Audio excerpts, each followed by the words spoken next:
pastora Sandra Rodríguez y para mí es un honor ser la directora del Colegio Bautista de Carolina. En el podcast de hoy tenemos como propósito presentar a nuestros seguidores algunas perspectivas sobre el conflicto actual que pudiera considerarse político, geográfico o religioso. Juzgue usted. Para que ustedes puedan evaluar cómo categorizar este conflicto, vea este podcast y saque sus propias conclusiones. Me refiero específicamente al conflicto de Israel y Palestina, que desde hace algunos meses ocupa nuevamente los titulares noticiosos del mundo. Eventos que han provocado diversas reacciones a lo largo y ancho de nuestro planeta. Y para hablar sobre esto y más, les presento a nuestro gran panel de invitados. Primeramente le presentamos al pastor Juan E. Matías, ministro ordenado de las Iglesias Bautistas de Puerto Rico. El pastor Matías, como le conocemos, estudió un bachillerato en Economía Gerencial y una maestría en Divinidad. Actualmente, el reverendo Matías se desempeña como pastor asociado de Educación Cristiana en la Primera Iglesia Bautista de Carolina. En este mismo campo, como pastor en la Iglesia Bautista de Dorado, como ministro ejecutivo en Mayordomía y Misiones. También ha sido profesor de Biblia en la Facultad Teológica Interdenominacional y profesor invitado en el Seminario Bautista de la República Dominicana. Además de sus tareas como profesor y pastor, Matías se destaca como secretario de la Asociación Latinoamericana de Instituciones de Educación Teológica, y para nosotros es un honor contar con su presencia y pericia del reverendo Matías en esta edición de este nuevo Baucast.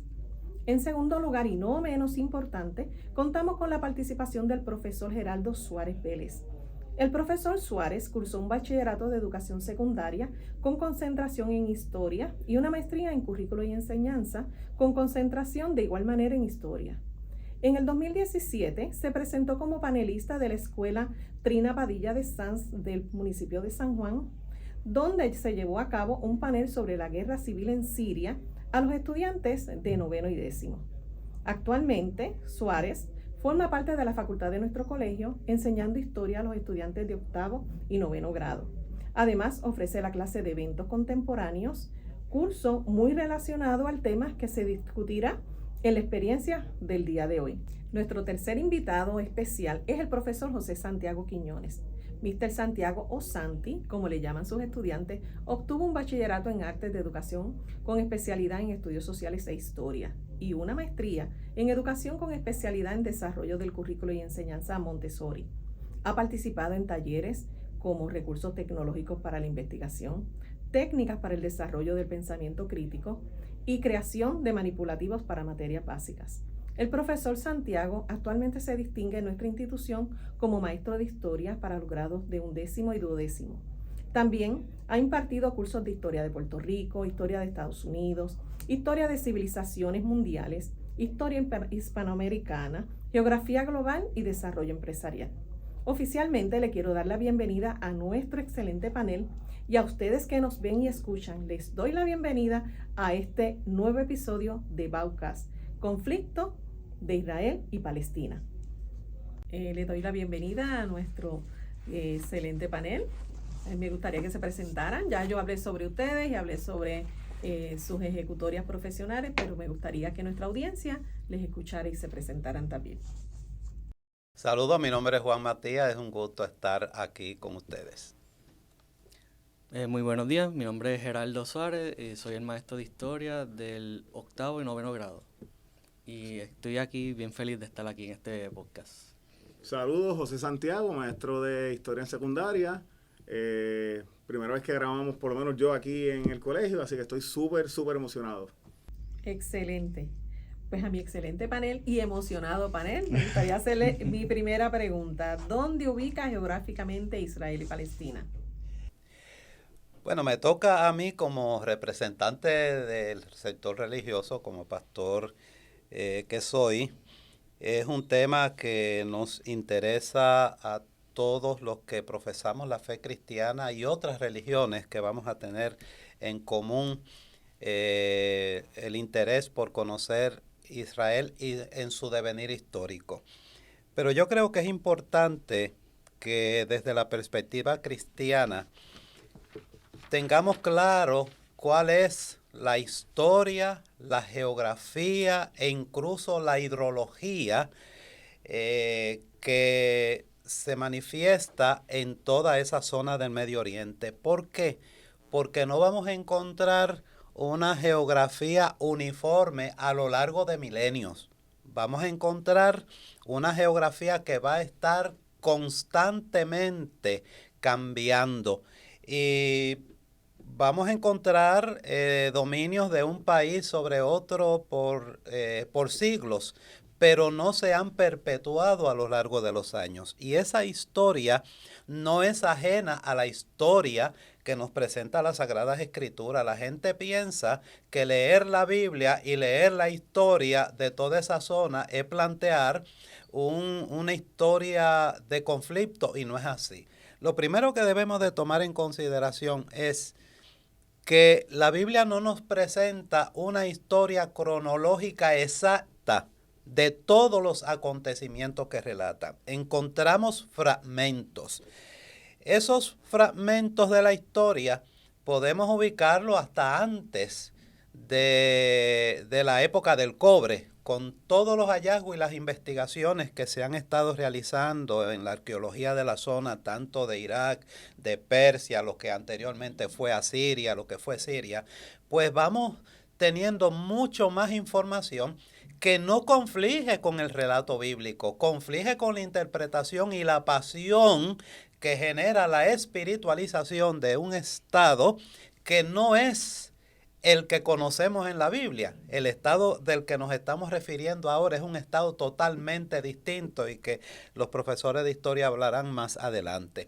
Sin embargo, hablar de Israel desde la perspectiva histórica del Israel bíblico, podemos hablar que, por ejemplo, en la estela de Merentab se alega era el hijo de Ramsés II, que menciona una serie de naciones que fueron derrotadas. Estamos hablando ahí de la Edad Media del cobre. Sin embargo, dentro de los estudiosos establecen, no quiere decir que Merentab es el que venció a Israel, sino que hace referencia a una etapa anterior. Lo importante es que observamos que ya en la Edad Media del cobre se está haciendo referencia a Israel como una de las naciones derrotadas conjuntamente con Libia. Posteriormente entramos a hablar de el fundador de esa historia, que es Abraham, que lo vamos a encontrar moviéndose a través de lo que se conoce como la media luna fértil. Sale desde la región del Tigre y el Éufrates, sube hacia Siria y luego baja hacia el área de la cuenca del Nilo. Y me parece, ¿verdad?, interesante que la Biblia nos relata todo eso. Ahora, Israel, ese Israel que nosotros vemos en nuestros mapas, lo vamos a ver que en un momento es más grande y otro momento es más pequeño. Sin embargo, hay un momento donde tenemos que plantearnos, cuando hablamos de Israel, ¿de qué estamos hablando? ¿De la liga tribal o estamos hablando del estado actual? Son cosas que hay que definir, porque incluso a partir de la invasión asiria, cuando invadió la parte norte de Israel, el Israel como reino del norte desaparece. Y lo que sigue es el reino del sur, que es el reino de Judá, que es el que invade Babilonia. Entonces, tenemos que cualificar ese lenguaje para poder entender la perspectiva de la historia de forma correcta. Pastor, yo le pregunto, entonces, ¿ese territorio del cual estamos hablando es el mismo que ellos están ocupando hoy en día? Es uno totalmente distinto, porque el estado original en la época de Saúl y de David se extendía al otro lado del Jordán. Ahora, toda la franja que delimita ese territorio está diseñado de forma natural por el río. Es decir, hay una diferencia sustancial incluso con la extensión de Gaza. Gaza aparece como un territorio más pequeño en un momento dado y en otra ocasión en un territorio mucho más extenso, producto de las incursiones que el Estado moderno de Israel está realizando. Ok, excelente. Geográficamente, Israel tiene desierto, su mayoría es desierto, tiene montes medianos, tiene llanuras, pero tiene dos cuerpos de agua bien, bien importantes que son el Mediterráneo y el Mar Rojo. Gran parte del comercio mundial pasa por ahí y, ¿verdad? Yéndonos un poquito más a lo actual, pues esto crea mucho deseo de tener control de ese comercio. Así que geográficamente, ¿verdad? Es bien importante que tengamos en cuenta eso, que el mar Mediterráneo lo tiene al norte y entonces el Mar Rojo lo tiene al sur y son dos cuerpos bien, bien, bien importantes por donde pasa mucho comercio. Muy bien, entonces yo me voy a enfocar mayormente en cómo fue que se empezaron a crear las fronteras. Voy a estar hablando del acuerdo de Sykes-Picot, que de ahí es que vamos a estar viendo cómo es que las fronteras se van a estar delimitando, pero no se van a estar tomando en consideración las poblaciones que viven en esos lugares. Vamos a estar viendo que las potencias europeas de esa época, Francia, y esto en el contexto después de la Primera Guerra Mundial, vamos a estar viendo a Francia y Gran Bretaña dividiéndose esos territorios como hicieron en África. Van a estar la parte del Líbano, va a ser de Francia, la parte de Siria de Francia, luego Irak, Arabia Saudita, y los territorios donde está Palestina e Israel. Eso va a ser parte de Gran Bretaña. Y, ¿verdad? De ahí vamos a estar viendo que las poblaciones no se van a tomar en consideración, o sea, desde la perspectiva británica y desde la perspectiva francesa. Así que de ahí también vamos a estar viendo que el Estado de Israel como tal todavía no va a existir. Incluso, ¿verdad? Lo que se va a estar es un territorio general de Palestina. Así que, y de hecho en los documentos de esa época pues se aparece no como Israel, sino como en los territorios de Palestina. Y, ¿verdad? Y de ahí pues y los territorios que tenían administrado los británicos pues lo administraban de esa manera, ¿verdad? Le ponían el nombre de Palestina para algo más general. Mister, disculpa que te interrumpa. Sí, sí. Estamos viendo unos mapas de la época donde está detallado eso que está explicando el maestro, la parte de Palestina, que constituía el territorio de Palestina, lo que era la ciudad de Judá, Israel, y entonces hay unos mapitas que van a poder estar viendo para eso. Sí, entonces para concluir mi idea, pues todos estos territorios, ¿verdad? Se van a estar separando, se van a estar repartiendo, ¿verdad? Con una mentalidad colonial, ¿verdad? Que no van a tener en consideración a las poblaciones, no importa cuál fuera la religión de esa época, y también hay que hacer la salvedad de que en esa época habían cristianos, musulmanes y judíos por el mismo, ¿verdad? Todos conviviendo allí, pero estaban todos administrados por Gran Bretaña en ese momento. Así que los británicos no van a tener en consideración nada, ¿verdad? En cuestión de la geografía antigua, ¿verdad? Cuando se está hablando de la Biblia, así que ellos van a estar, ¿verdad? Dividiendo todo ¿verdad? A su conveniencia, y de ahí pues van a meter a todo el mundo en un mismo territorio, ¿verdad? Y eso posteriormente, después de la Segunda Guerra Mundial y después de la creación del Estado moderno de Israel, es que vamos a estar viendo ya las fronteras que tenemos actualmente de lo que es Israel. Y ¿verdad? Con algunos cambios, porque van a ocurrir entre medio varias guerras que también van a estar cambiando la geografía política del Israel y de Palestina. Así que eso, ¿verdad? Para terminar mi idea, el territorio de Israel pues va a estar constantemente cambiando, así que no va a ser algo fijo. Y, ¿verdad? Y lo vamos a estar viendo desde la época de la Biblia hasta actualmente, que todavía estamos viendo muchos de esos cambios del territorio de Israel.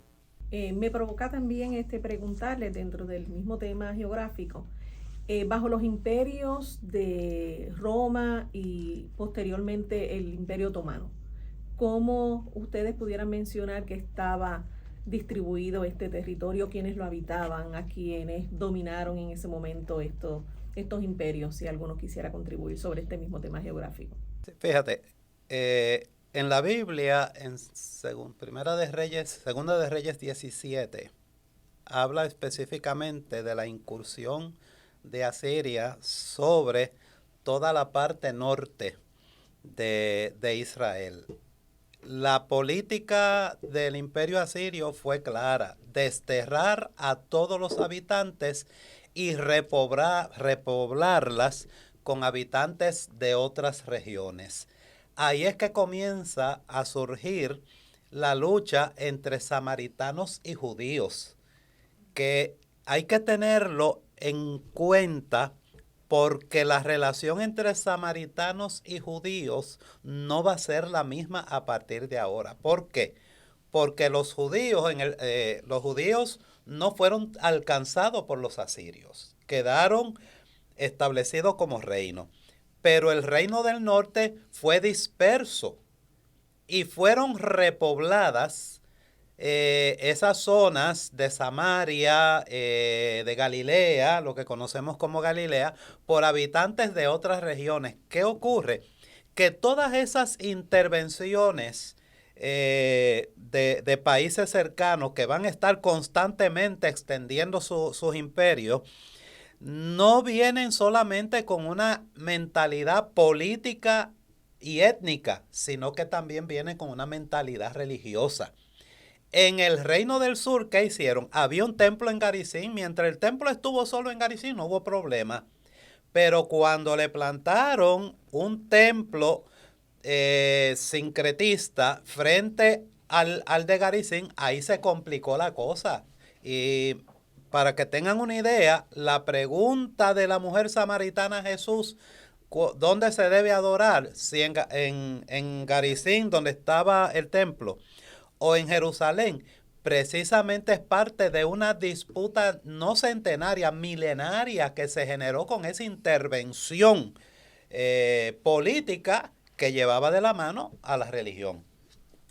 Y disculpa que lo interrumpa, pastor, el tratado de Sykes-Picot habla sobre eso, sobre la división del Imperio Otomano, sí. Finalmente la disolución, que quizás puede mister hablarnos un poquito. Sí, anterior a eso, el Imperio Otomano pues tenía la administración de los territorios que repartió Francia y Gran Bretaña, y la población pues era mixta, o sea, había musulmanes, que eran la mayoría, habían una población significativa de cristianos, y también había una población pequeña de judíos. O sea que siempre han vivido judíos, pero han convivido de lo más pacífico en esas tierras. Así Exacto. Que bajo los otomanos, pues todo, ¿verdad? Ellos tenían el control, pero no había ningún problema religioso para esa época. Eso pues va a venir un poquito después, que más adelante pues vamos a abundar en esos problemas religiosos. Sí, cuando hablamos del acuerdo de Avara también habla, lo que estábamos hablando fuera antes de comenzar a grabar, estábamos mencionando este éxodo masivo de judíos de Alemania que no necesariamente tienen etnia judía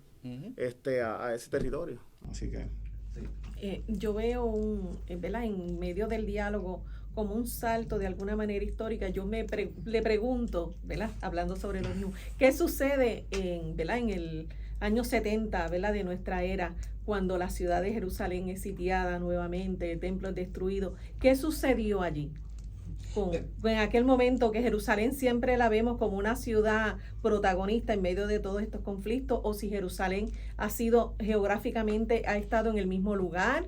¿Verdad? No quiero salirme del tema geográfico, pero me surgen dudas que entiendo que pueden ser las dudas de nuestra audiencia, de nuestros oyentes. Ese es un punto importante. Hay que recordar que Jerusalén ha estado siempre en el mismo lugar. Pero Jerusalén, Sin embargo, Jerusalén no es parte de la conquista de las tribus. Hábilmente David, el que mucha gente celebra, era como el corazón de Dios. Hay que ver en qué momento se dio eso. Pero hábilmente David conquista esa zona para colocar su reinado fuera de toda influencia de la liga tribal y desarrollar su propia política y hacer a su antojo lo que quisiera. Entonces, esa Jerusalén viene a convertirse en el centro de una población que va a manifestar grandes cambios a lo largo de la historia de lo que es el Israel primero, que incluía a la parte este de lo que fue el primer reinado, que hoy es zona denominada palestinense. Pero a la invasión asiria en el siglo VI a.C. sucede la de Babilonia, y después de la de Babilonia viene la persa, y después de la persa viene la romana. Entonces ahí en la romana hay una extensión de 200 años que nos une antes de Cristo y después de Cristo, y viene el año 70 después de Cristo, que ahí es que vienen los emperadores y comienzan a oprimir ya no solamente a los judíos, sino a los cristianos, porque comienzan a ver que son grupos totalmente distintos. Y esa historia va a seguir. ¿Qué pasa? Que la historia bíblica termina por ahí. Para ser más específico, el siglo I después de Cristo. Pero ya la época del Imperio Otomano, nosotros tenemos que comenzar a hacer uso de la historia popular, como la llama Jorge Pixley, y tratar de entender todo lo que pasó después que el canon se cerró para el año 90 después de Cristo. Qué bueno, excelente conexión histórica, me alegra. ¿Cómo pudimos llegar hasta los tratados de Mr. Suárez? Yo le llamo los tratados de Mr. Suárez. Así que creo que ya nuestra audiencia tiene un panorama mucho más claro de esta geografía y un poco de la etnia. Se habló más de la etnia de lo que quizás habíamos planificado en este panel, así que esto es excelente. Así que le pregunto nuevamente a nuestro panel ahora si nos vamos directamente a hablar quiénes son los israelitas y quiénes son los palestinos. Desde el punto de vista de la Biblia, es un tema sumamente interesante, porque se supone que los israelitas deben ser descendientes de Abraham, por la línea de Jacob. Pero ¿qué pasa? Que la descendencia de Abraham y posteriormente de Jacob comienza a ser desplazada de todo lo que es ese territorio. Por lo tanto, resulta difícil determinar que solamente los israelitas van a ser esa descendencia de Abraham. Porque Abraham no solamente tuvo a Jacob, hay otros hijos que él tuvo. Entonces, en la definición actual vamos a encontrar que convenientemente Israel como Estado, como nación, le compete hacerlo, define su ciudadanía sobre dos conceptos: el ius sanguinus o el ius solis, que es el derecho de suelo. Nací en este territorio definido como Estado de Israel y me acoge la nacionalidad, pero si soy hijo de un judío, aunque haya nacido, como es el caso de Argentina, si soy hijo de un judío, pues por sangre me compete la nacionalidad basada en el principio que define su ley y su constitución. Y un tercer elemento que también lo define es porque yo me hice judío. Cada una de esas formalidades requiere una adhesión absoluta que incluye la defensa de la frontera de Israel y los intereses de Israel donde quiera que estén. Resulta entonces un poco polémico decir los judíos son los que viven, son los que nacen en el Estado, y excluir a muchos otros que están dispersos en la zona que nosotros conocemos como Palestina. Porque hay que mirar un detalle sumamente importante. En la historia antigua, todos esos pueblos eran hermanos. Moab está vinculado a Abraham por Lot. Amón es también parte de la familia, son de los hijos de la triste historia incestuosa que tuvo Lot con sus hijas.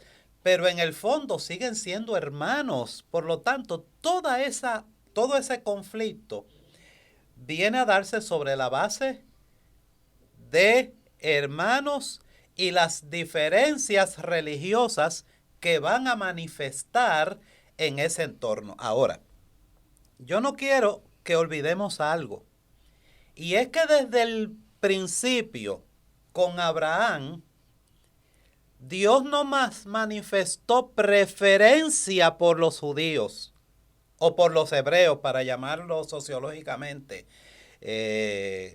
como lo plantea la historia.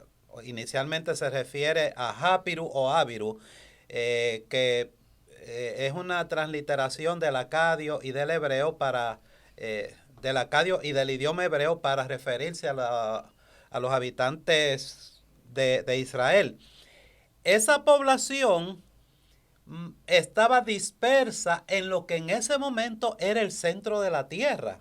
Y el centro de la tierra lo iba a determinar quién era el imperio que dominaba. Los límites pensaban que era el mar grande, que es como se conoce al mar Mediterráneo, o el mar interior, que es como se conoce al mar Rojo en esa época. Entonces, hay que tomar en cuenta que Israel o Palestino son parte de lo que Dios contempló en su empeño por redimir a la humanidad en todo el mundo. Israel iba a cumplir una vocación, lo que compete a la iglesia, de proclamar las bondades de Dios, pero no pensando en que Israel era el pueblo exclusivo y preferido de Dios, y por lo tanto, por forma natural, eran los únicos salvados. Ese no es el concepto bíblico. Ok, excelente. Mr. Suárez. Bueno, pues, ¿quién es el pueblo israelita? Bueno, pues, si vemos el Estado moderno de Israel, pues tenemos que remontarnos, ¿verdad? Antes de cuando se está dando la Segunda Guerra Mundial, que hay un grupo de refugiados que van a estar saliendo de Europa. Y curiosamente muchos de esos refugiados pues fueron denegados en muchas partes del mundo. Muchos fueron a los Estados Unidos, trataron de ir a distintas partes de Europa, a España, a Portugal, que para ese tiempo eran países neutrales. Y en todos esos países pues decidieron denegarle la entrada. Y donde únicos pues tuvieron una oportunidad para desembarcar y para ser tratados como refugiados pues fueron en los territorios de Palestina.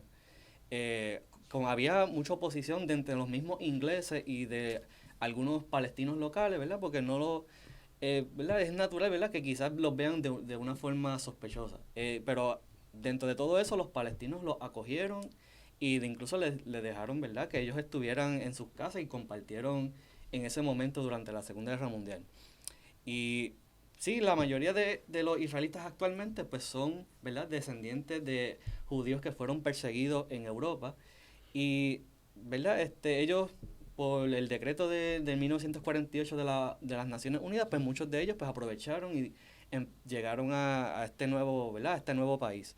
Ahora bien, muchos de estos israelitas no son, ¿verdad? No tienen vínculo de sangre como tal. O sea, muchos de estos israelitas, los descendientes, pues vienen directamente de Europa. Así que no tienen ese vínculo como muchos palestinos que llevan siglos, ¿verdad? Sus generaciones que los palestinos, ¿verdad? Han estado en esas tierras.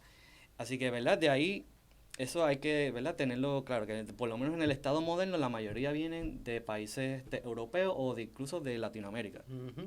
Entonces, Profesor, sí. eso significa que estamos desconectando genéticamente a esos habitantes que estaban en Europa, que le estamos llamando israelitas, los desconectamos de los originales, de los que en aquel momento, en los momentos de persecución fueron, ¿verdad? Fueron a parar como una diáspora en distintos países, porque fueron excluidos de aquel territorio.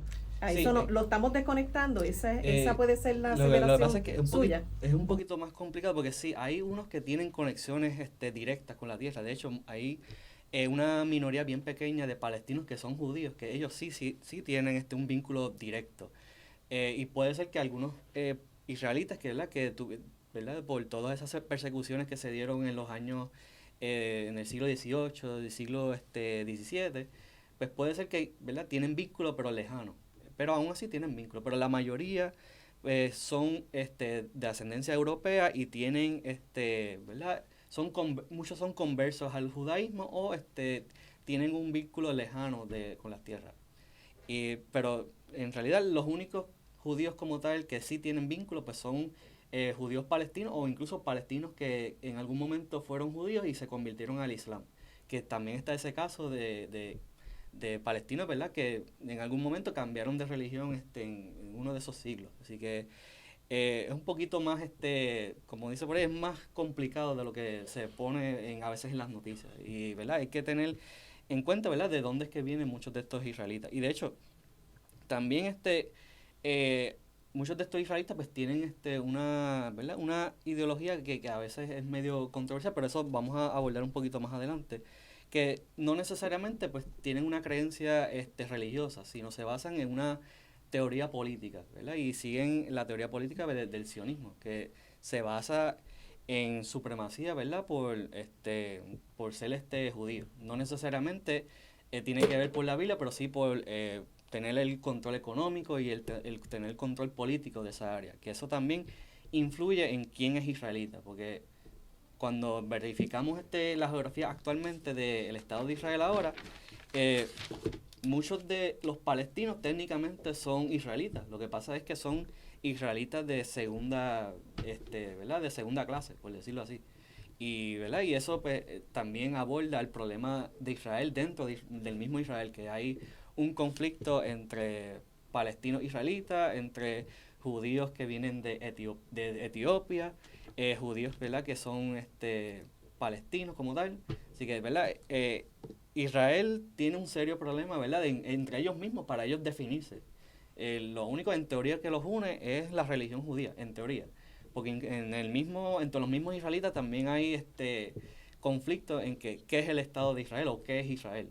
O sea, cuando comparas ¿verdad? Los israelitas actualmente que están en el gobierno, pues ellos tienen una visión de lo que es Israel. Pero si le preguntas a un judío ortodoxo allí mismo en Israel, muy probable te van a decir, el Estado de Israel no me representa. Yo sigo el judaísmo y conmigo pues yo no tengo fronteras como tal.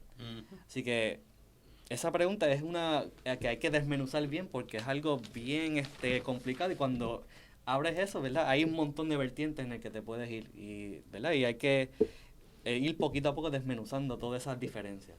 Me llama mucho la atención cómo cuando nos referimos a Israel geográfico, veo un conflicto entre Israel geográfico, judío, religión.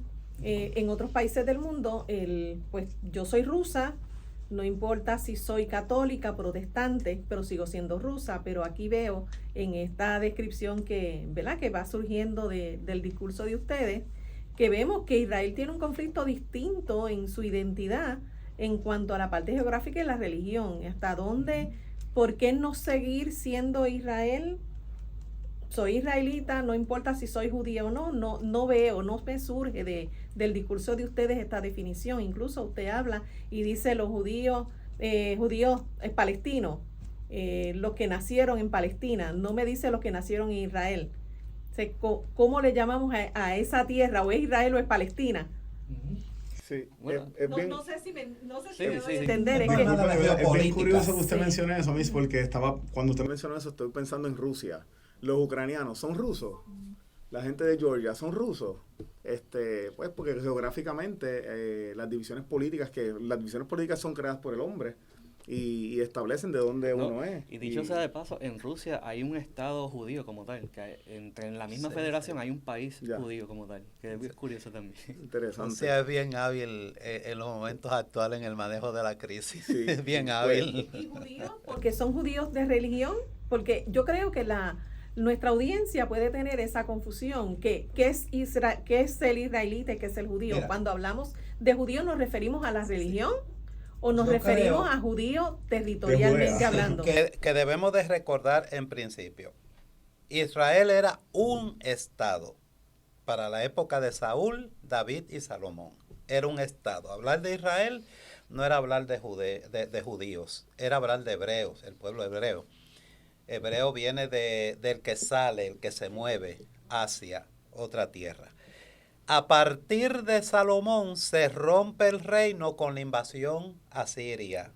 Ya ahí el reino de Israel, que es el norte, cuando se divide con su capital de Samaria, la intervención asiria prácticamente lo desaparece porque lo destierran.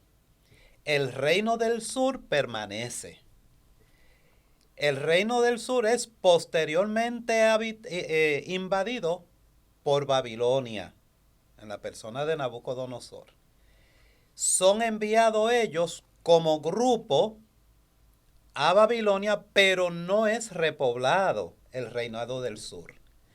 Ese reinado del sur que es el que describe Isaías 40 en adelante, porque Isaías 1 al 40 describe la totalidad de Israel, siglo VIII, Isaías 40 es siglo VI antes de Cristo. Entonces, viene la promesa para ese grupo de judíos que está en Babilonia. Cuando regresan, se ubican en lo que es el territorio del sur nuevamente, en el que le correspondía. Ese reinado, cuando se establece, proclama varias cosas. La superioridad de su religión, ahí es que se comienza a hablar de judaísmo. Comienza a implementar los matrimonios mixtos, la prohibición a los matrimonios mixtos. ¿Por qué? Porque los del norte se casaron con extranjeros, nosotros no. Hay un elemento de superioridad de raza. Y se organiza el Estado en dos dimensiones. Nehemías es el gobierno, pero hay una dimensión religiosa. Esdras es la religión, es el templo, es la reorganización del templo. Por lo tanto, el reino del sur, que no es el Israel que conocemos inicialmente, se organiza, pero territorialmente en otro escenario. Por eso es que el mapa que vamos a ver va a estar cambiando constantemente, y lo que el profesor está hablando aquí es lo correcto. A partir del 1948, la Organización de las Naciones Unidas no le importó la historia anterior de Israel. Lo que quiso fue responder a los problemas que crearon los estados, incluyendo Inglaterra, que se lavó las manos. Inglaterra le dijo a las Naciones Unidas, vengan, cuando se complicó la cosa con los palestinos, vengan, resuelvan ustedes, yo me quito. Esa es la forma más irresponsable de resolver un problema que crearon. Entonces ahí es donde vamos a ir viendo a partir de 1500 después de Cristo, con el Imperio Otomano y unos cambios constantes que toca a Occidente. Porque yo le decía a los compañeros antes de comenzar aquí, que nosotros miramos a Israel con el apoyo de Occidente a través de Estados Unidos, pero ese no es el único terreno que Occidente tiene control desde el punto de vista político. También está Arabia Saudita más abajo. Entonces, el componente geopolítico es más interesante y complicado que el que a veces nosotros predicamos desde la iglesia. Interesante.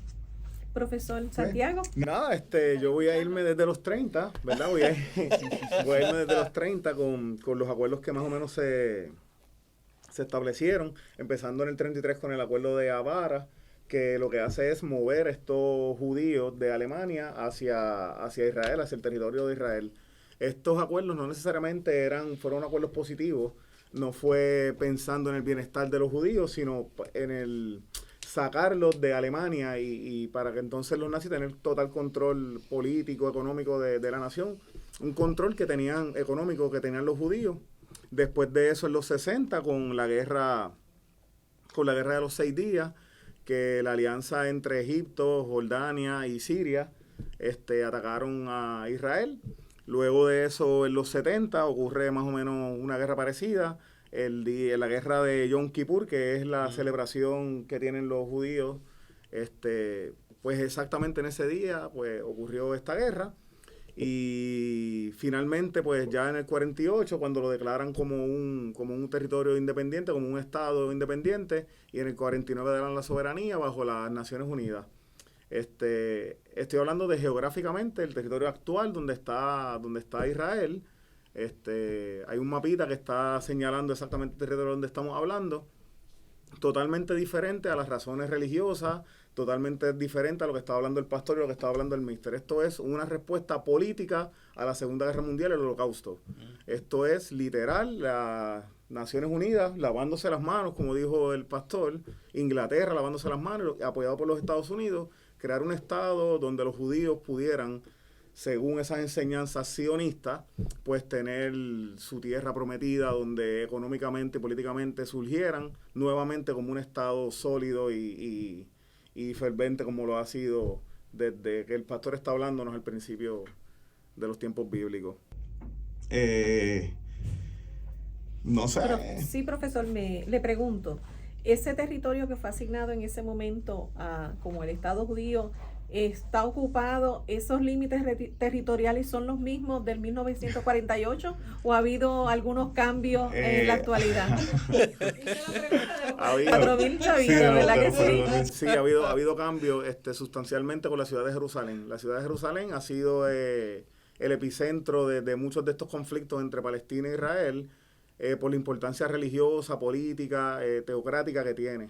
Así que sí, ellos cogieron a Palestina y le hicieron así, una curvita como yo me gusta hacer, y entonces designaron la ciudad de Jerusalén como capital del país, ¿no?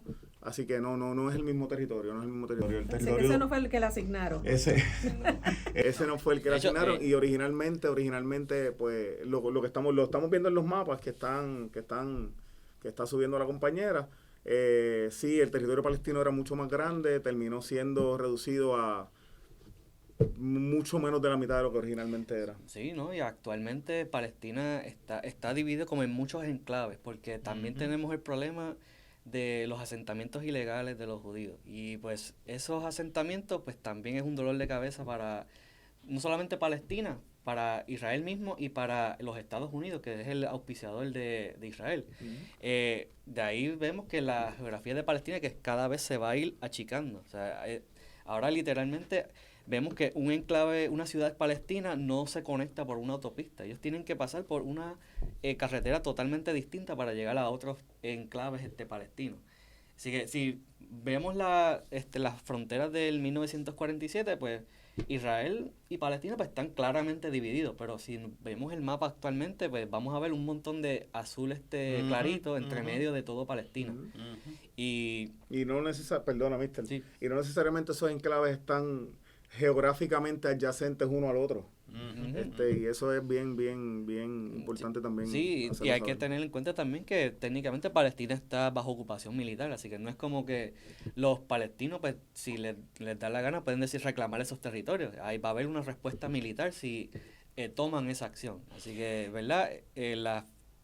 Las fronteras de Palestina pues son fluidas ahora actualmente, porque Sí, bastante. el gobierno actual de Israel, liderado por Netanyahu, incluso están activamente apoyando para que los palestinos pues tengan menos tierra. O sea, ellos están financiando con dinero, y mucho de este dinero viene de personas en los Estados Unidos, para que vayan metiéndose dentro de Palestina y hacer un poquito más difícil para que Palestina funcione como un estado independiente. Así que eso, ¿verdad? La geografía de Palestina y de Israel está yendo creciendo cada vez, pero Palestina también se está yendo achicando. Me parece que acabamos de pasar el peaje para la tercera pregunta. Que ¿cuál es el conflicto? Porque ya empezamos a hablar del conflicto. Pero, Pastor, tiene la palabra. Gracias. Algo que quiero observar es que mientras todo eso está ocurriendo en un sector de Palestina, hay una franja donde también hay palestinos que ha estado supeditado a esos cambios. De repente vemos un territorio más grande, de repente vemos un territorio más pequeño, y presumo que después de este conflicto actual van a achicar más el territorio de Gaza, que no es un territorio nuevo, que antecede a muchos pueblos adyacentes dentro de esa geografía. Vamos a hablar de Gaza pensando en los filisteos. Ya cuando los filisteos estaban allí disputando contra Saúl, ya Gaza estaba ahí. Gaza ha sido intervenido por Egipto, por Israel. ¿De dónde provienen esos habitantes? Hay múltiples teorías. Ahora, con relación al conflicto actual, hay algo que debemos de tomar en consideración. Israel en ningún momento ha invocado la defensa de la tierra como posesión de Dios, como dada por Dios. Eso Israel no lo ha hecho. Por lo tanto, un elemento teológico aquí que pudiera resultar fundamental sería: Israel está defendiendo porque es la herencia que recibió por la promesa dada a Abraham y a sus descendientes. No se invoca eso. Yo no he escuchado a Netanyahu, ni he visto a Netanyahu. Si ha ocurrido lo que voy a decir, pues me corrigen. Pero yo no lo he visto en el Muro de los Lamentos, clamando a Dios por justicia, no.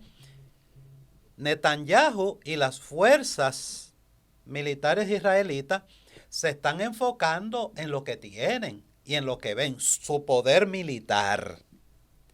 Un poder militar que piensan les da derecho a destruir a los inocentes, porque jamás como representante del gobierno de Gaza no representa el sentir de todos los residentes de ahí. No todos los residentes fueron consultados para decir el 8 de octubre vamos a invadir. El 7 vamos a invadir a Israel. No, aquí no hubo una consulta, fue una decisión política. Entonces, me da pena escuchar a una persona decir, dejen a esa gente que se maten. ¿Dónde está la sensibilidad humana? Esto nos debe llevar a algo.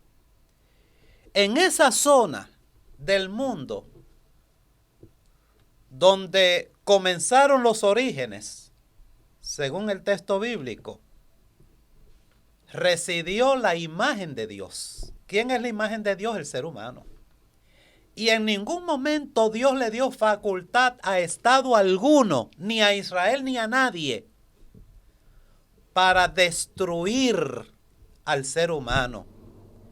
Por lo tanto, cuando yo veo el rostro de un hombre que llora por la pérdida de su familia, de una mujer que llora por la pérdida de su marido y de sus hijos, por una mujer productiva que ahora le amputan sus 2 piernas, cuando yo veo el rostro de un niño, yo no estoy viendo el rostro de un residente de Gaza, yo estoy viendo el rostro de Dios, sufriendo porque esa gente son imagen de Dios. Y no podemos seguir aplaudiendo ni justificando la destrucción del ser humano. Dios nos ha dado algunos elementos clave para resolver nuestro conflicto, que es el idioma, que es el lenguaje, que es la capacidad de negociar. Pero cuando el poder supera las ambiciones humanas, definitivamente lo que encontramos es destrucción. Yo creo que debemos de abogar por una cultura de paz. En esa zona, Shalom o Shalán van en la misma línea. Es una zona que debe implementar la paz, pero Israel tiene que dar un paso. Porque Israel, se supone, debe ser rector y defensor de la revelación que recibimos de Dios. ¿No? Y añadir para terminar la idea del pastor, bienaventurados los que buscan la paz, porque ellos serán los hijos de Dios. Así que eso debería ser ¿verdad? Lo que todo el mundo debe de seguir, ¿verdad? Así que, Mister, ¿por qué usted cree que existe este conflicto? Bueno, yo voy a irme siempre por la política. Este conflicto nace porque esto es un Estado judío alrededor de un territorio completamente árabe. Y con el apoyo económico, político, militar, bélico de los países de Occidente, que son los principales enemigos de los países árabes. Así que yo entiendo, ¿verdad?, viéndome desde la Segunda Guerra Mundial hacia la actualidad, que esto es un conflicto 100% político, económico, mucho más que geográfico o mucho más que religioso. Sí tiene el ámbito religioso por el concepto de que casi todos los países, con la excepción de 2 o 3 de esta área, tienen gobiernos que son gobiernos religiosos, que responden 100% a una religión. Y por el apoyo del Occidente, que es el principal enemigo de estos países que tienen gobiernos religiosos. Así que yo voy a irme por la vertiente más política y más económica que... Mister, a veces esa vertiente política es contradictoria, porque Ajá, se supone que la política debe representar al pueblo, a la polis. Sí, pero... Y lamentablemente le ha sido sustraída también al pueblo. Sí, pero no necesariamente... Por los profesionales de la política. Sí, pero no necesariamente la política. Y de hecho, Mister Suárez, ponga la paz. Incluso algunos de los aliados de Estados Unidos son musulmanes de la vertiente más radical. Sí, como sí. y también, también de los países vecinos. Técnicamente Siria es un país secular, aunque, ¿verdad? Está dirigido por un dictador, pero es un país en teoría secular. Así que, ¿verdad? Bueno. Hay países que son de dominio árabe, pero también, ¿verdad? Hay que estar en cuenta de la geopolítica. Sí, pero tienen grupos armados, militares, que responden directamente a los intereses religiosos. Claro, Y entonces claro. esos países que tienen esos grupos armados grandes, con presencia militar en diferentes partes del mundo, son enemigos de los países occidentales, principalmente Estados Unidos, que es el aliado principal de Israel. O sea, este conflicto actual, ¿verdad? Porque de los tiempos bíblicos no, pero actual, tienes que resumirlo siempre con la política y con la economía. No, de acuerdo. Sí, por eso es que el análisis bíblico tiene que contemplar la cuestión política, Ujú. la cuestión geográfica, la cuestión económica, Claro. étnica, sociológica, porque yo no soy un individuo aquí que represento, ¿verdad?, un sector religioso y que no puedo venir aquí y decir que yo no soy político. Claro que tengo mi ideología. Pero otra cosa que quiero dejar claro. Ahora, la si yo política estuviera en de la el que yo estoy poder, hablando, no, yo te entiendo. Si yo estuviera en el poder, probablemente me embriago del poder y me olvido de los fundamentos, claro. que es la Claro. crítica, ¿verdad?, Sí, que le hacemos por ahí voy, porque no a los necesariamente la políticos. política de la que yo estoy mencionando tiene que ver con democracia. Ujú, La ujú, política, ¿verdad? ujú, Debería ujú. ser siempre aliada y estar agarrada de manos de la democracia, pero no necesariamente esta política de la que yo estoy hablando, que hace que surjan estos conflictos desde los 40, tienen que ver con la democracia. Porque cuando se Claro. hacen cuando se hacen estos acuerdos para dictaminar cuál va a ser el territorio de Israel, los países árabes que tenían potestad de votar, no fueron considerados para tomar estos acuerdos. Estos acuerdos fueron entre las Naciones Unidas y Israel. Y las Naciones Unidas dominadas, creadas, el bebé de quién es las Naciones Unidas. Ajá, Sí. entonces... Sí, acuérdate que coincide con el surgimiento de los derechos humanos. Claro, pero el mundo había experimentado una tragedia brutal de millones de asesinatos. Sí. Y las Naciones Unidas quieren pasarle la mano a este conflicto y por eso es que empieza este territorio. Y por eso es el problema, y por eso es que llegamos al octubre 7, porque Definitivo. tenemos definitivo. que remontarnos a ver qué era lo que estaba pasando en Palestina y por qué quizá esta facción de Hamas decidió tomar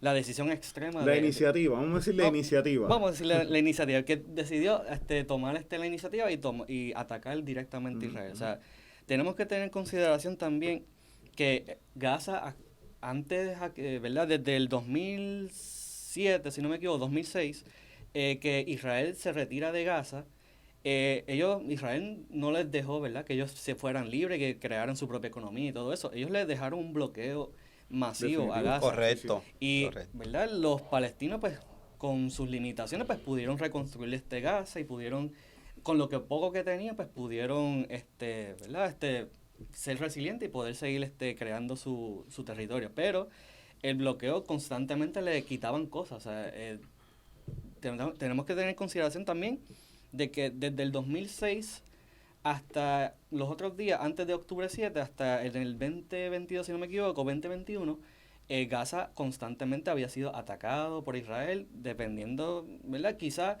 jamás tiró algún cohete y Israel en represalia pues destruyó media ciudad de Gaza, haciendo que todo el mundo pague por igual, o sea, dándole un castigo colectivo. Y todo eso se va acumulando, o sea, es como echarle un vaso de agua y constantemente, ¿verdad?, le sigue echando agua hasta que eventualmente el vaso se sale de su cauce.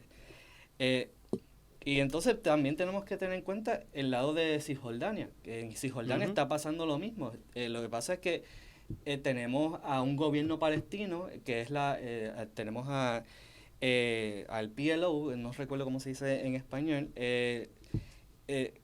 son la facción que está liderando allí, pero lo que pasa con esa facción es que ya ellos hicieron las paces con Israel, así que ellos técnicamente son controlados, son aliados de Israel. Y de ahí también hay otro conflicto, que vemos que entre los mismos palestinos pues hay diferencia en cómo se debe de atacar ese problema.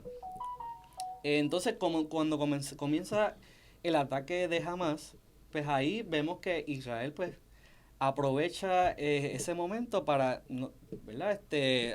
Arrasar con todo. O sea, ellos no están buscando solamente a Hamas.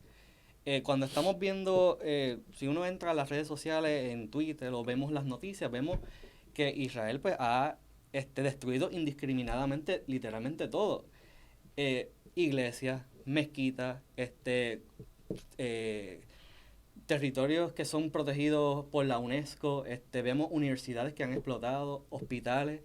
O sea, ellos se amparan por la defensa propia, pero Israel, pues, la defensa propia yo entiendo que se le fue de la mano hace tiempo. O sea, uno pudiera entender una respuesta militar de inmediata, ¿verdad? Para acabar con los que atacaron. Era una respuesta militar equitativa. Que si Palestina zumbó 1000 cohetes y entraron 100, pues que entonces Israel coja esos mismos 100 y le envíe la misma cantidad a exactamente las mismas ciudades que hizo. Y como dice, pero no ha implementado el ojo por ojo y el diente por diente. Sí. Pero pudiéramos, ¿verdad? Déjenme, ¿verdad? Hablar de la otra parte de los argumentos que sobre esto se mencionan, cómo entraron terroristas de Hamas a los territorios que atacaron, ¿verdad? No estoy ni a favor ni en contra de ninguna de las posiciones aquí, pero sé que los que nos escuchan vieron las mismas noticias que vimos todos, ¿verdad? Porque con esto partimos de nuestro podcast,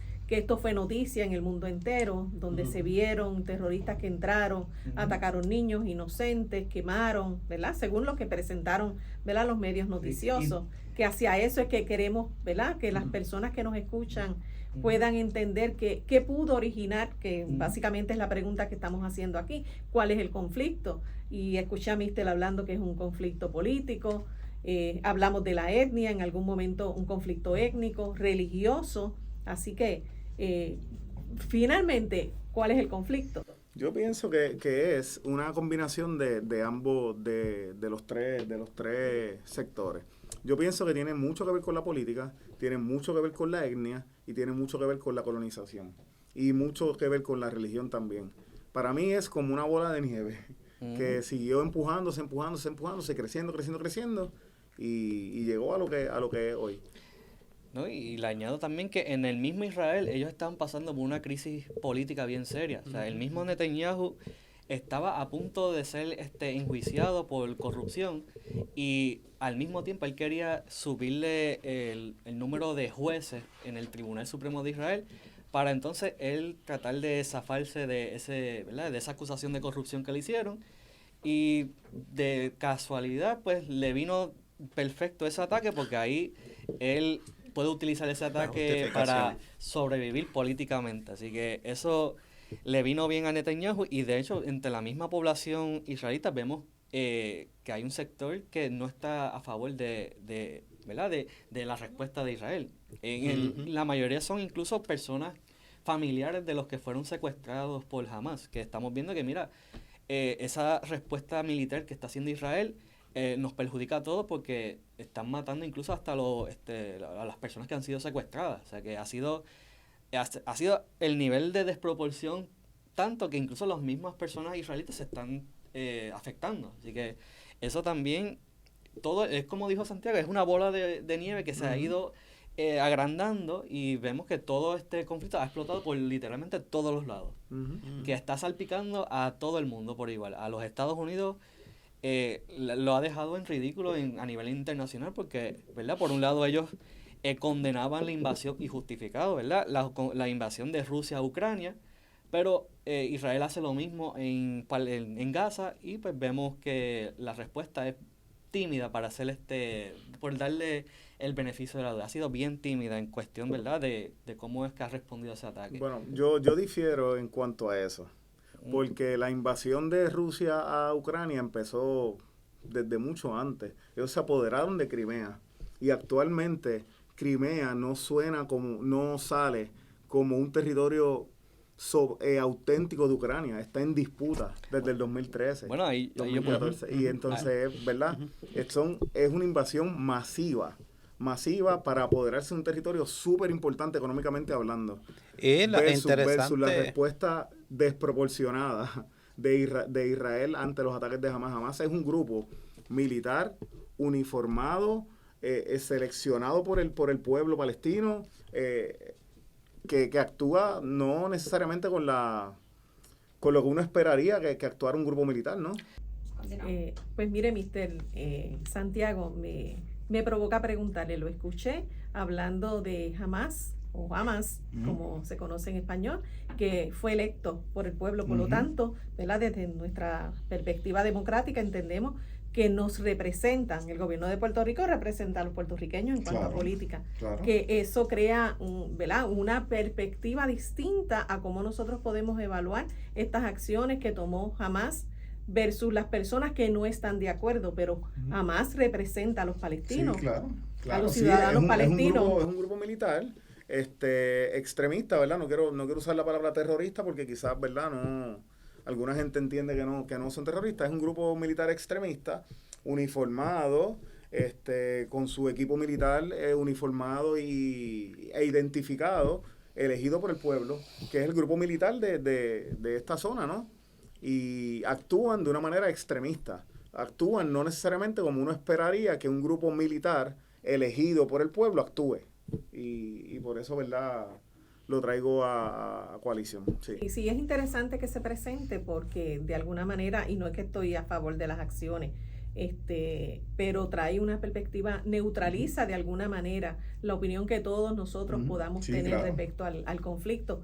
De verdad que esto es conflicto con letras mayúsculas. Sí, Yo los escucho a cada uno de ustedes desde sus perspectivas y de verdad es bien difícil desmenuzar todo lo que ha pasado por siglos. Escuchaba al pastor Matías, escuchaba al profesor Suárez, y cómo a través de la historia este territorio, esta etnia, estas religiones que han confligido entre sí, yo creo que a lo largo de de cientos de años, y ha provocado lo que hemos visto hoy, este gran conflicto que tristemente siempre la pagan los inocentes. Cuando hablaba el pastor Matías de que quien termina sufriendo, pues las mujeres, los niños y los que quizás no tienen nada que ver, que responden y quedan a merced de los que los representan. Sí, no tiene nada que ver necesariamente con las decisiones políticas de sus gobiernos.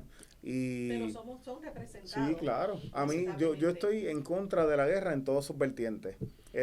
Lo que hizo Hamas ese día es terrible, lo que está haciendo Palestina, lo que está haciendo Israel con los palestinos es terrible. Yo estoy en contra pero pienso también que cuando Hamas decide hacer estos ataques, también hay personas inocentes que se vieron afectadas de esto. La desproporción que está mencionando Mr. Suárez es brutal, y yo estoy en contra de la guerra en todas sus vertientes, sea del sector que sea. Hay maneras diplomáticas de resolverlo. Que quizás no le gusten algunos grupos, pues no todos los grupos van a estar de acuerdo con esas decisiones. Es una mayoría, es una democracia mayoritaria, así que se toman las decisiones basadas en lo que la mayoría quiera. Yo quisiera hacerle una observación a muchos cristianos que miran a Israel como el pueblo de Dios y le dan un matiz suprasagrado a Israel. Que pensemos en la teología a partir de Jesús. Jesús hizo una observación cuando envió a los discípulos que nos parece interesante. Le dijo dónde ir y dónde no ir. Le dijo que no fueran a la Galilea de los gentiles, porque los discípulos no estaban preparados para entrar en un mundo multiétnico y multirreligioso con eso. Jesús decidió ir él, y ahí encontramos a Jesús trabajando con elementos religiosos diversos. En el caso de la samaritana, los 5 maridos, tengan cuidado cuando explican eso, porque hay que leer el libro de Oseas para entender lo que Jesús le quiso decir. Sin embargo, elevamos a Israel a un nivel sagrado, prácticamente a nivel de latría, y donde si yo me expreso en desacuerdo con las acciones de Israel, pueden verme a mí como un enemigo de Israel. Yo no soy enemigo de Israel. Como dicen los maestros aquí, estamos en contra de la guerra y en contra de los excesos. Nos duele ver niños judíos y de Gaza cómo son mutilados, cómo la vida de esos muchachos ha sido cambiada para siempre. ¿Y dónde? En lugar de cultivar el amor, el odio lo que está haciendo es crecer a raíz de todo eso. Entonces, ¿qué plantea la teología del Nuevo Testamento con relación a Israel? El Nuevo Testamento se refiere al Israel como el Israel de Dios, expresado a través de la iglesia en todo el mundo. En el Nuevo Testamento ya no estamos enfocando el Israel histórico con todas sus imperfecciones y con todas las denuncias que Dios mismo le hizo, porque Israel es presentado en el Antiguo Testamento como infiel. E Israel, ¿cuántas veces no prefirió ir a Egipto, de donde los liberó, en lugar de ir en otra dirección donde Dios creía? Israel siempre ha sido así, rebelde. ¿Y qué tenemos entonces nosotros como expresión del Israel espiritual de Dios, el que Jesús plantea? Es la metáfora, ¿verdad?, que utilizan los biblistas. Es utilizar el elemento de la oración y es utilizar la herencia de la paz que Dios nos dejó.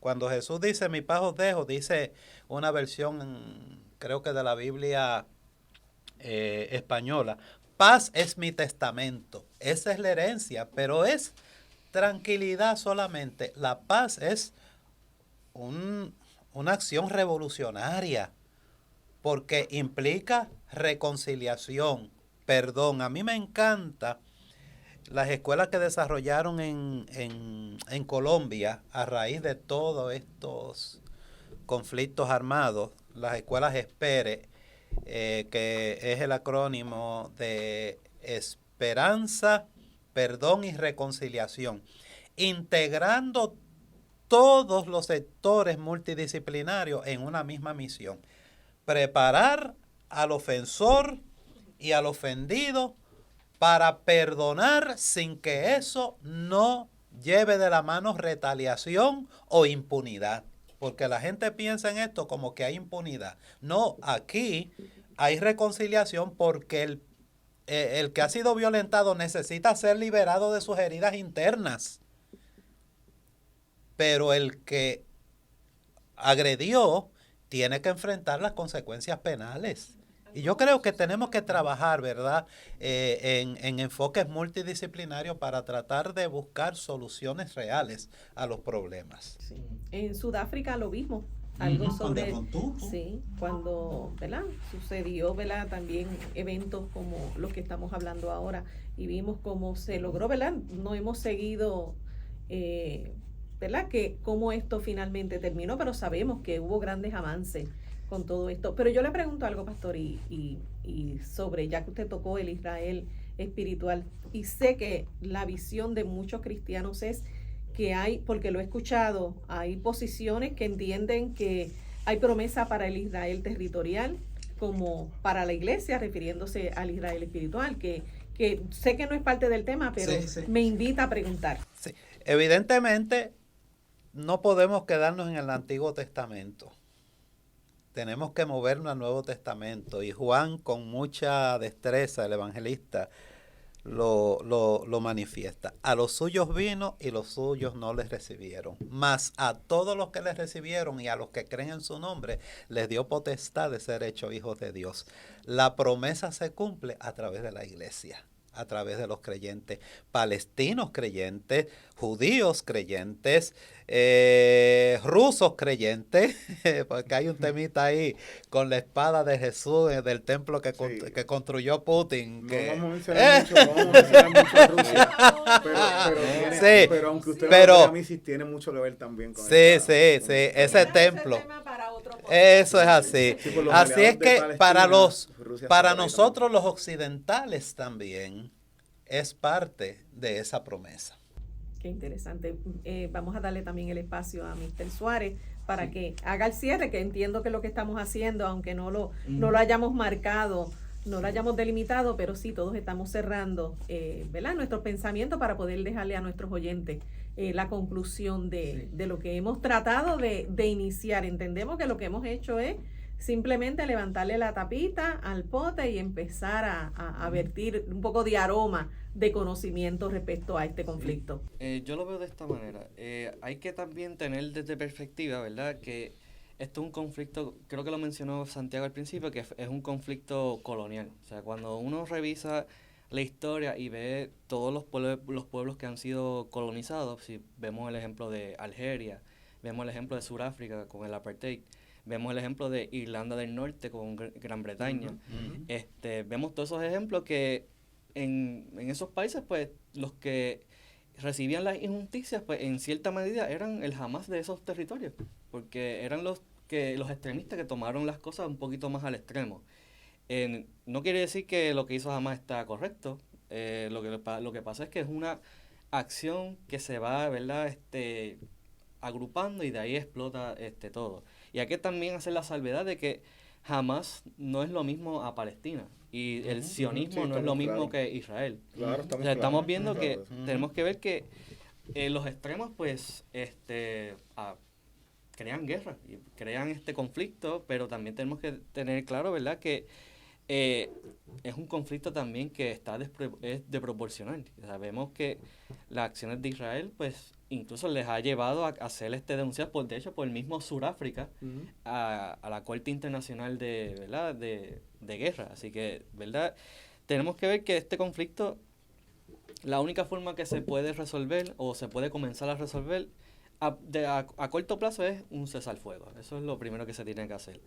Luego, pues, tiene que haber voluntad política de ambos lados, de Palestina e Israel, para reunirse y llegar finalmente al fin de este conflicto. Y tenemos que ver también que debe haber voluntad política de las potencias que los auspician. Tenemos que ver que Estados Unidos, ¿verdad?, obliga a Israel a sentarse a la mesa de negociación.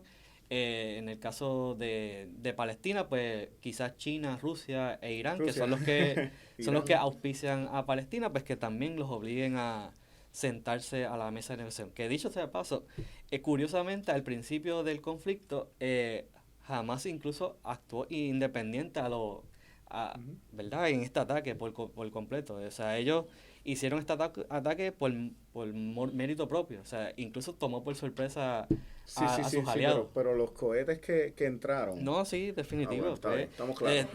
Ahí yo agrupo todo, de que también Hamas, pues, tiene que ponerle su parte, pero, ¿verdad?, tenemos que tener en consideración, ¿verdad?, ese background colonial y, ¿verdad?, y este background, ¿verdad?, de respuesta a tantos años de agresión. Así que nada, mi llamado es que hagan un cese al fuego para entonces finalmente terminar Ahora yo entiendo por qué me sentaron al medio. Vamos a darle ahora la oportunidad al profesor Santiago para que también cierre, ¿verdad? Y estas últimas ideas. Estoy en contra de la guerra en todas sus vertientes. Mencionó el Mr. Sudáfrica y estuvo bien curioso porque lo llevaron a... Sí, Sudáfrica hizo un reclamo ante la ONU porque estaba ocurriendo un genocidio en Palestina y la ONU nuevamente estableció que no era un genocidio porque no se estaba matando a las personas en Palestina por su etnia, sino por una respuesta a una acción. Fue por un tecnicismo, por decirlo así. Sí, técnicamente sí. Tecnicismo. Y es bien curioso que lo menciones porque estuve hace poco leyendo sobre eso. Nada. Estoy en contra de la guerra en todas sus vertientes. Lo que está ocurriendo con Hamas, lo que está haciendo Hamas está incorrecto, está erróneo, está mal, es terrible. Lo que está haciendo Israel con el pueblo palestino es horrible, es brutal. Entiendo que hay formas diplomáticas de solucionar este conflicto si todas las partes se sientan, ¿verdad? Y cuando la guerra no funciona cuando los enemigos se escuchan, así que si estos enemigos se sientan y tienen una solución política, yo creo que pudiera terminar este conflicto. Este conflicto está viéndose reflejado hoy, 2024, en muchos países del mundo, no necesariamente Israel y Palestina. Perdón. Los ataques que están ocurriendo en el Mar Rojo, por ejemplo, los barcos británicos, americanos, esto supone como el 15% del comercio mundial. Así que, ¿verdad? Es terrible lo que está pasando. Los videos que he visto han sido helicópteros que utilizan la bandera de Palestina con la bandera de Irak. Así que supongo que Irak está apoyando de alguna manera u otra directamente a estos grupos extremistas. Y menciono extremistas, ¿verdad? Pues para no mencionar la palabra terrorista, porque pues no necesariamente para todas las personas y todos los grupos que apoyan o no apoyan estas iniciativas son terroristas, pues menciono extremistas mejor. Mi postura final es esa, que estoy en contra de la guerra en todos sus vertientes y que estos países deben sentarse a resolver diplomáticamente este conflicto. Y, Santiago, antes de terminar, te pregunto, ¿los militares israelitas son extremistas? ¿Qué tú crees? Depende del punto de vista que lo vea. Depende del punto de vista que lo vea. Yo puedo decir que son contundentes, eso sí te puedo decir. Pero no he visto la milicia identificada de Israel, de verdad, identificada como milicia. No he visto descuartizando personas, no los he visto quemando personas. No he visto videos de eso. Yo tendría que estar allí, ¿verdad? Yo estoy hablando sobre lo que veo en las redes, lo que veo en los noticiarios. Trato de ver noticiarios que no sean necesariamente occidentales. Estuve hablando con la directora ejecutiva hace poco de uno que vemos los dos, que es alemán, que es... Así que, pues, pero no he visto a la milicia israelita haciendo este tipo, ¿verdad? De este tipo de actos bajo la milicia. O sea, estamos hablando de un grupo militar, jamás es un grupo militar elegido por la gente. Entonces, no he visto un grupo militar elegido por la gente o identificado israelita haciendo esto. Así que para mí... Sí, claro. Es una excelente pregunta. Puede ser extremista, depende del ojo que lo vea. Puede ser terrorista, depende del ojo que lo veas. Por eso menciono extremista y no terrorista. Sí, son contundentes. Tienen la capacidad bélica para ser contundentes. Tienen el apoyo, no de la OTAN, porque no pertenecen a la OTAN, pero de Estados Unidos, que es el papá de la OTAN. Así que tienen una milicia contundente y tienen, ¿cómo le digo? Suministros militares todo el tiempo, tienen recursos económicos todo el tiempo y son una milicia contundente, tienen una tecnología, el Mossad, tienen, ¿verdad? Son contundentes. Extremistas, para mí entender, pues no he visto nada que sea extremista para mí. Sí es extremo lo que están haciendo, pero no es un grupo extremista para mí. Sí. Yo lo que abogo, ¿verdad?, es por el ser humano. Claro, en medio de toda la beligerancia, el ser humano es el que más sufre. Hay más bajas civiles que bajas militares. Los militares tienen los entrenamientos y todas las protecciones que requieren. Pero también insto a aquellos teólogos de primer nivel que están detrás también del poder, porque la gente piensa que no hay asesoría, que no hay consultas religiosas. Sí las hay, de todos los sectores. Las hay. Hay intereses económicos brutales. Hay intereses ahora en la destrucción. Hay intereses en la posguerra. ¿Dónde? ¿Cómo nos vamos a dividir el pastel? Eso es lo que está sobre la mesa. Cada misil que dispara Israel es una garantía que tiene Estados Unidos para vender un misil con mejor tecnología al ejército israelí. Hay técnicas militares que uno ha escuchado, por ejemplo, ¿por qué del DOM? Porque militarmente Israel no puede reaccionar a un avión enemigo de los MiGs o lo demás. Todo eso está contemplado dentro de este mundo. Lamentablemente, y como dato, recuerden que mientras todo el mundo estaba cerrado durante la pandemia, las oficinas de ventas de armas militares no vendieron. Vendieron más armas que el dinero que nos dieron a nosotros en los estímulos y nos durmieron. Esa industria floreció y creció. ¿Por qué? Porque lamentablemente en los que luchan por el dominio del mundo, lo que les interesa es precisamente cuánta renta yo obtengo con la destrucción y sin la destrucción. Y después venir con créditos contributivos para que las mujeres tengan más hijos, porque hay que aumentar la producción. Tristemente, hay que recordar a Thomas Malthus y su teoría sobre el crecimiento exponencial de la de la población versus la limitación del territorio.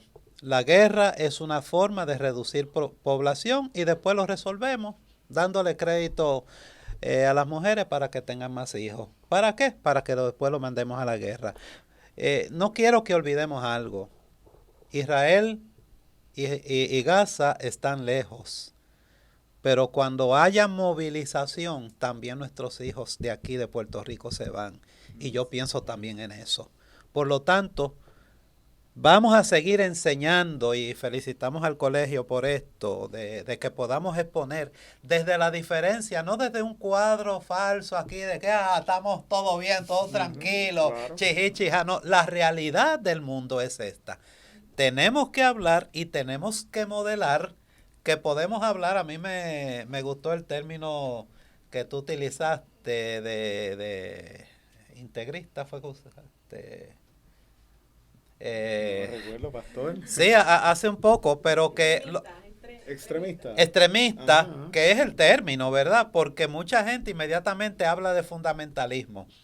Pero esas dos cosas están presentes aquí, el fundamentalismo religioso y el extremismo político. Y de ambos bandos. Eso es, Claro, pero eso es fatal. Esa es la peor mezcla que podamos hacer. La religión tiene que brillar por su énfasis en la paz. El judaísmo tiene esa enseñanza, el cristianismo lo tiene y el islam también lo tiene. El islam no anda por ahí proclamando la yihad. Ujú. No han podido coincidir en ese entorno de Israel con sus diferencias étnicas y religiosas de Jerusalén. No han podido coincidir en forma pacífica. ¿Quiénes lo violentan? Los que tienen intereses. Ujú. Los extremistas. Pues, Como dice por ahí. pues vamos a abogar por la paz. Sí, es cierto. Vamos a abogar por la paz. Este podcast a mí me gustó mucho porque abre la puerta al conocimiento, a la curiosidad, que la gente, ¿verdad? Que ha escuchado lo que las noticias documentan, que entren, escudriñen, verifiquen, y entonces cada cual llega a sus propias conclusiones, ¿no? Creo que Mister quiere compartir Sí, no, algo y- antes de que Y cerremos. yo lo que hago también es un llamado a nuestro público y a toda la comunidad escolar, ¿verdad? Que en el caso de este conflicto y de otros conflictos, ¿verdad? Que ustedes vayan investigando. O sea, ustedes pueden utilizar las redes sociales. Por ejemplo, en mi caso, yo uso Twitter y ahí puedo ver muchas noticias. No solamente noticias internacionales, pero también gente que está viviendo allá, que está también Ujú. publicando videos y cosas que están pasando en esos territorios. Lo mismo puede pasar con otros conflictos como el de Rusia y Ucrania. Usted puede entrar a CNN, a Fox, puede entrar a Al Jazeera, puede entrar a la BBC, a Euronews, puede entrar a todas estas RT. cadenas. RT, si te vas por ese lado también. Telesur también si quiere. O sea, usted escoge ¿verdad? Las noticias que usted quiera. Lo importante es que usted se eduque y pueda entonces, ¿verdad?, formular una opinión ¿verdad?, responsable, ¿verdad?, del Claro, conflicto. claro. Así que no es lo mismo, Sí, ¿verdad? y documentada, responsable y documentada Sí. de lo que está, de lo que está Exacto, pasando, no lo que me dijeron, lo que escuché. Exacto, no es lo Verifica mismo y- comentar así de la baqueta, sí, ¿verdad? Y tú tener la información, ¿verdad? Porque ahí tú puedes entonces defender tu punto y puedes estar, ¿verdad? Enseñándole a otra gente, ¿verdad?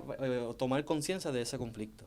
Claro. Yo quiero agradecer finalmente a nuestros panelistas. Creo que resultó mucho mejor de lo que esperábamos. Muy El bien. poder ver cada uno de sus puntos de vista, cómo les pusieron el ambiente de respeto y de paz. Creo que fue lo mejor que hemos podido modelar en esta mañana en que estamos, ¿verdad?, grabando este podcast. Pero interesante por demás, hemos logrado despertar. Lo despertaron en mí y creo que lo van a hacer con todos los que nos escuchan, de que puedan hacer lo que nos ha dicho el profesor Suárez, que escudriñen, que lean, para que puedan crear sus propios pensamientos, sus propias posturas. No está mal tener una postura. Lo importante es que las tengamos basadas en que Documentación. en buena documentación y que no seamos extremistas. Sí, Muy bien, claro que sí. De acuerdo. Es cierto. Así que le doy las gracias al profesor Suárez, maestro de historia de nuestro colegio, al pastor Matías, pastor asociado de nuestra iglesia auspiciadora, la primera iglesia bautista de Carolina, a Mr. Santiago, profesor de historia de Estados Unidos.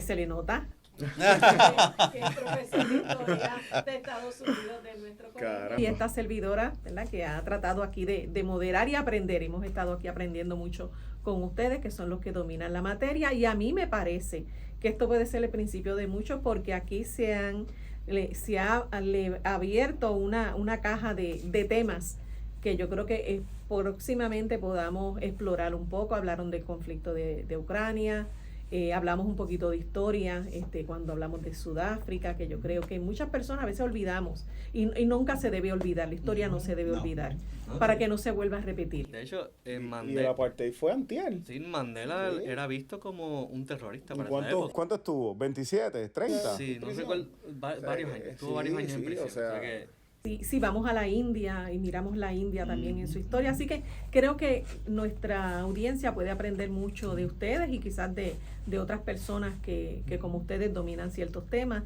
que lo que queremos es, como escuela, educamos, ¿verdad?, nuestros estudiantes que forman parte de nuestra matrícula, pero nos interesa también extendernos más allá y también contribuir a la educación de nuestra comunidad. Así que esperamos que nuestros oyentes compartan este podcast cuando esté publicado, lo compartan con otros y nos dejen sus comentarios. Sí, denle like y comenten. Muy interesante. El algoritmo nos ayuda. Seguro que sí, y nos gustaría que quizás en esos comentarios compartieran con nosotros temas que les gustaría que nosotros tocáramos, para que podamos, ¿verdad?, extender en la gama. Pueden ser de cualquier tema, por supuesto, que sean educativos y que sean adecuados. Siempre vamos a estar a tono, ¿verdad?, con la filosofía de nuestro colegio. Así que agradecemos a cada uno de nuestros panelistas y a todos los que nos escuchan. Le dejamos palabras de bendición en nombre de nuestro Señor, por supuesto. Nunca vamos a dejar de ser quienes somos, el Colegio Bautista de Carolina. Así que Dios les bendiga a cada uno de ustedes y a todos los que nos escuchan. Hasta luego. Hasta luego, hasta el próximo.